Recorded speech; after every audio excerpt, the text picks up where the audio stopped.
Hey guys, hope you're all well. This picture was suggested by Blyboy, and a lot of other people really wanted me to have a go at drawing Spawn. I'd like to talk about a couple of things about Spawn today, the first being the origins of Spawn, and the second thing I would like to discuss is the controversial computer graphics from the film from 1997. So firstly, the origins of Spawn. Spawn is, of course, a comic book by Todd McFarlane, who is an amazing artist. And the character first appeared in Spawn issue number 1 in May 1992. Spawn's origins are as follows. Albert Francis Simmons was born in Detroit, Michigan. He is the second eldest of 3 children, and was born to Bernard Simmons, a travelling salesman, and Esther Simmons, a devil worshipper. Simmons is a highly intelligent and physically strong lieutenant colonel in the United States Marine Corps. He later joins the United States Secret Service and becomes a highly decorated member. This leads to the CIA recruiting him. Once he is in the CIA, Simmons joins the US Security Group, an umbrella agency encompassing the CIA, the NSA, and the NSC, commanded by director Jason Wynn. This is where Simmons becomes a highly capable assassin. Whilst during a mission in Botswana, director Wynn hires Simmons' friend and partner Bruce Stinson to murder Simmons. Whereupon Simmons, after his death, is sent to hell due to his life as a murderous assassin.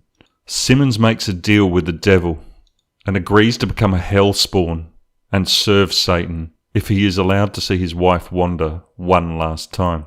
Simmons returns to the living realm, stripped of nearly all his memories, with a badly burned body and a demonic guardian known as the Violator.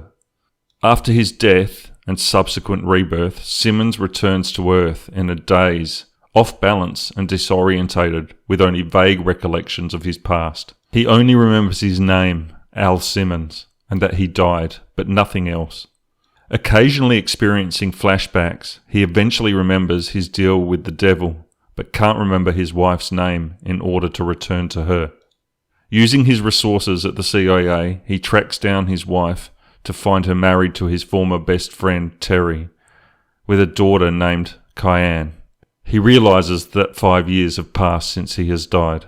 Spawn soon runs into a fellow Hellspawn who informs him that his powers are fueled by necroplasm, and once they are fully depleted, he will return to hell. Not wanting to return to hell, Spawn attempts to find a new purpose in life while using as little power as possible.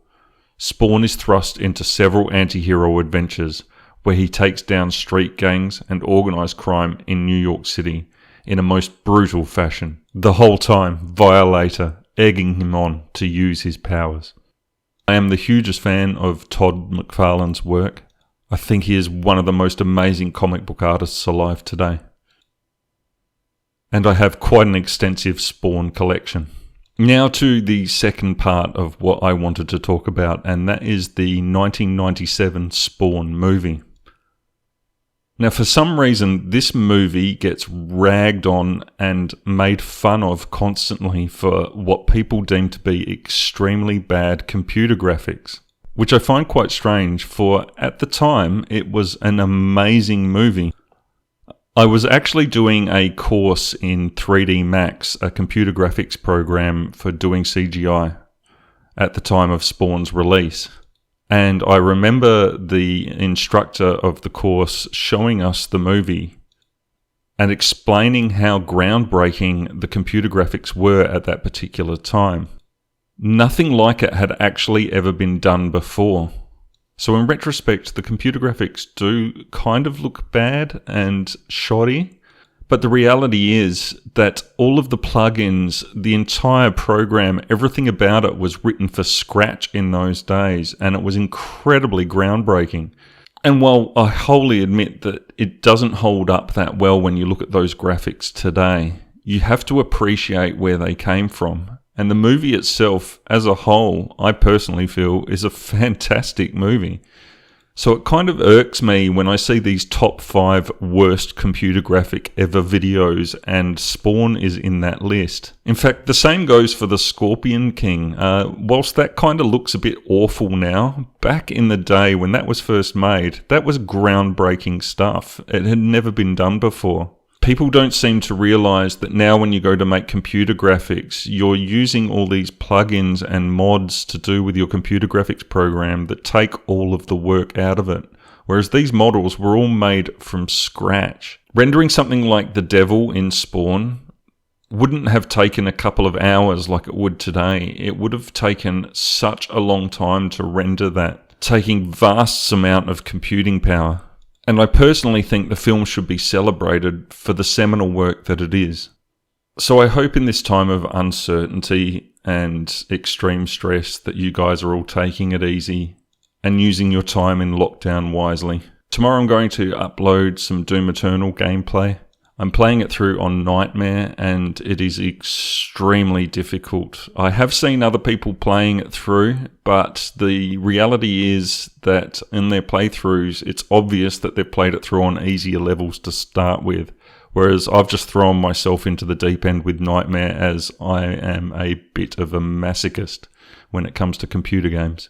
And it's worth a look just purely because of the aesthetics of the game. The hellscape they created for Doom Eternal is gobsmackingly good. And the gore effects are just something to behold. I also have a couple of retro videos I'll be uploading, and then back to my normal artwork. On top of all that, I'm working on an animation still for my good friend Evil Stevel, and hopefully I'll be wrapping that up very shortly. So thank you all for watching. You guys all look after yourselves out there. Until next time, this has been Kevin for The Art of Horror. Goodbye for now. Rate, comment, subscribe.